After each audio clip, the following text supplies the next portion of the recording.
Sahabat pembelajar, berjumpa kembali bersama Imade Sidiase Belajar Jadi Guru dalam membahas materi pendidikan Pancasila dan kewarganegaraan.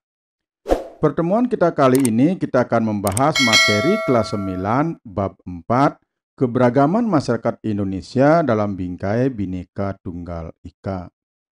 Ada 4 sub pokok bahasan dalam bab 4 ini, yaitu sub pokok bahasan A, makna persatuan dalam kebangsaan, sub pokok bahasan B, prinsip persatuan dalam keberagaman suku, agama, ras, dan antar golongan, sub pokok bahasan C, permasalahan keberagaman dalam masyarakat Indonesia, dan sub pokok bahasan D, upaya pencegahan konflik yang bersifat SARA. Sahabat pembelajar, pertemuan sebelumnya kita sudah membahas gejala penyebab terjadinya konflik sosial. Nah, pertemuan kita kali ini kita akan membahas mengenai akibat yang ditimbulkan oleh terjadinya konflik.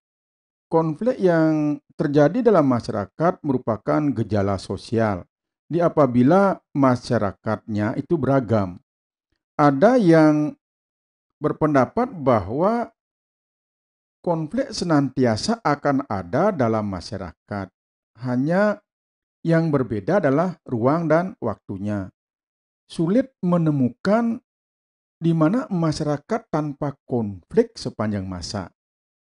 Nah, namun demikian, kita harus mencegah agar konflik yang terjadi dalam masyarakat ini tidak terjadi secara terus-menerus dan membawa akibat yang merugikan semua pihak.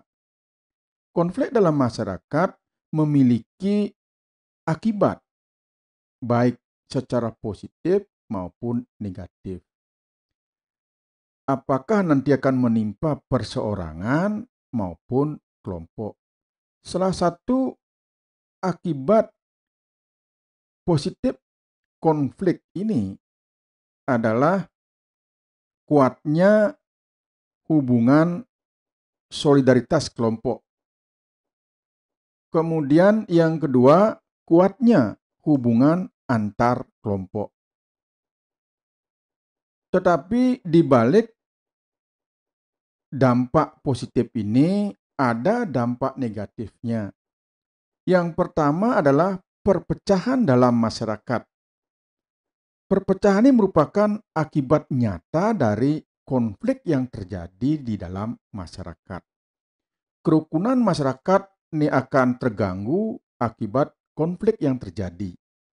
Anggota yang sebelumnya saling bertetangga berubah menjadi bermusuhan, saling membenci, saling berprasangka, dan lain sebagainya. Apabila konflik yang terjadi di sekolah, hal ini akan membuat hubungan antar teman putus, suasana belajar menjadi tidak nyaman, kemudian situasi tidak tertib.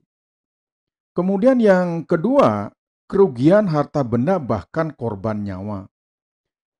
Kehancuran harta benda sering terjadi akibat konflik dalam masyarakat, seperti kerusakan fasilitas umum, rumah pribadi, serta taman yang tadinya bagus rusak akibat terjadi konflik. Bahkan tidak menutup kemungkinan korban jiwa pun terkadang berjatuhan akibat terjadinya konflik. Kemudian yang ketiga, hancurnya nilai-nilai dan norma sosial yang ada. Nilai-nilai dan norma sosial bisa hancur akibat konflik yang terjadi di masyarakat, seperti hilangnya nilai kasih sayang, hilangnya kekeluargaan, saling menolong, dan persaudaraan. Jadi nilai-nilai dapat digantikan oleh rasa dendam, curiga, tidak percaya, dan lain sebagainya. Nah, kemudian aturan sosial juga ini dapat berubah, seperti dilarang bertemu dengan orang ini atau dengan kelompok ini. Tidak boleh melakukan kerjasama dengan kelompok ini dan lain sebagainya. Nah, kemudian yang keempat, perubahan kepribadian. Kepribadian seseorang ini bisa berubah akibat adanya konflik. Misalnya anak-anak korban konflik akan menjadi pemurung, kemudian dia takut melihat orang lain, ada dendam di hatinya, kemudian juga orang yang terlibat konflik bisa menjadi orang yang beringas, kemudian pemarah dan agresif. Jadi apa yang kita bahas tadi mempertegas bahwa yang terjadi dalam masyarakat apabila terjadi konflik lebih banyak membawa akibat negatif daripada akibat positifnya. Oleh karena demikian, maka kita sudah seharusnya berusaha semaksimal mungkin untuk mencegah terjadinya konflik dalam masyarakat. Karena kehidupan masyarakat yang damai tanpa adanya konflik ini merupakan dambaan bagi setiap orang. Seperti kita dapat belajar dengan tenang, bermain dengan nyaman apabila tidak ada konflik. Oleh karena demikian, maka setiap warga masyarakat berkewajiban memelihara keberagaman dalam masyarakat tanpa kecuali. Sekarang kita akan melanjutkan subpokok bahasan D, upaya pencegahan konflik yang bersifat SARA. Keberagaman budaya di satu sisi memberikan peran penting bagi bangsa dan masyarakat seperti Indonesia. Nah, tentu saja hal tersebut dapat terjadi apabila keberagaman kebudayaan tersebut kita kelola dengan baik, kita kelola dengan tepat. Apabila tidak dikelola dengan baik atau tidak tepat, malah akan memunculkan malapetaka yang akan melanda bangsa kita. Hampir di semua negara yang penduduknya heterogen, setiap saat dapat saja muncul konflik yang bernuansa SARA, yaitu suku, agama, ras, dan antar golongan. Setiap masalah yang berpotensi menimbulkan konflik dalam masyarakat yang beragam harus segera diselesaikan sehingga tidak membawa akibat yang merugikan masyarakat itu sendiri. Nah, upaya apa saja yang dipakai untuk mengatasi masalah yang ada? Yang pertama adalah dengan cara preventif. Cara preventif ini artinya adalah upaya yang dilakukan untuk mencegah terjadinya masalah atau sebelum masalah itu terjadi. Jadi cara preventif ini sesuatu upaya yang dilakukan sebelum ada masalah.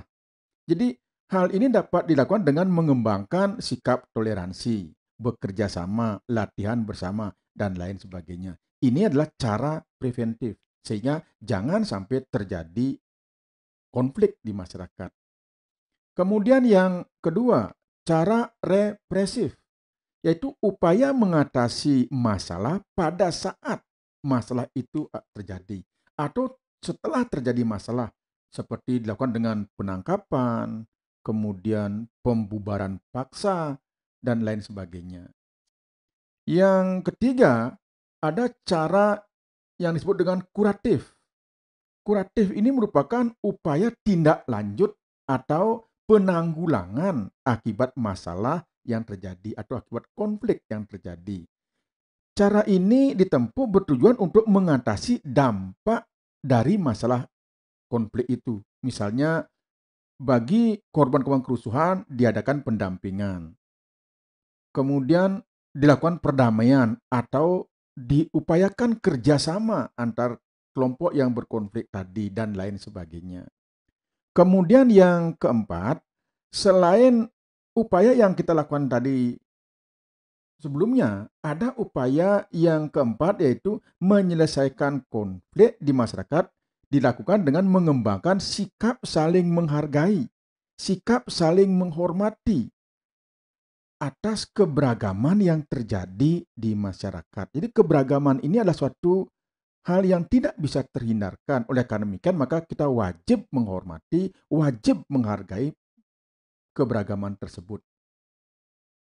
Sikap menghargai dan menghormati keanekaragaman suku, bangsa, dan budaya yang dapat kita tetapkan melalui banyak cara, seperti tidak menonjolkan suku bangsa sendiri, atau tidak menjelek-jelekkan suku bangsa lain, atau kita bisa bergaul dengan teman yang berbeda suku, atau kita mau menyaksikan ketika ada pagelaran kesenian daerah walaupun itu bukan budaya kita. Jadi kita menontonnya atau menyaksikannya. Selain itu juga kita harus menerima keanekaragaman budaya sebagai bagian budaya bangsa. Bagaimana caranya? Mempelajari kesenian daerah lain. Nah, apabila hal-hal seperti itu kita lakukan, berarti kita telah menunjukkan sikap menerima keanekaragaman budaya bangsa. Nah, kemudian jika kita merupakan warga pendatang di suatu daerah, sudah sepantasnya bila kita harus menyesuaikan diri dan mempelajari budaya atau kebudayaan daerah di tempat kita berada. Dengan sikap seperti ini, kita telah menghargai, menghormati, dan menerima keanekaragaman budaya, sehingga pada akhirnya kerukunan antar suku, kerukunan antar kelompok bisa tetap terjaga. Baiklah, sahabat pembelajar, demikian yang bisa kita bahas pada pertemuan kali ini untuk menuntaskan materi kelas 9 bab 4 ini. Semoga apa yang sudah kita bahas dari pertemuan pertama sampai dengan hari ini, sahabat pembelajar memahami betul dan bagaimana bisa menerapkan dalam kehidupan sehari-hari tentang bagaimana semestinya perilaku kita terhadap keberagaman masyarakat Indonesia dalam bingkai Bhinneka Tunggal Ika. Semoga ada manfaatnya. Terima kasih.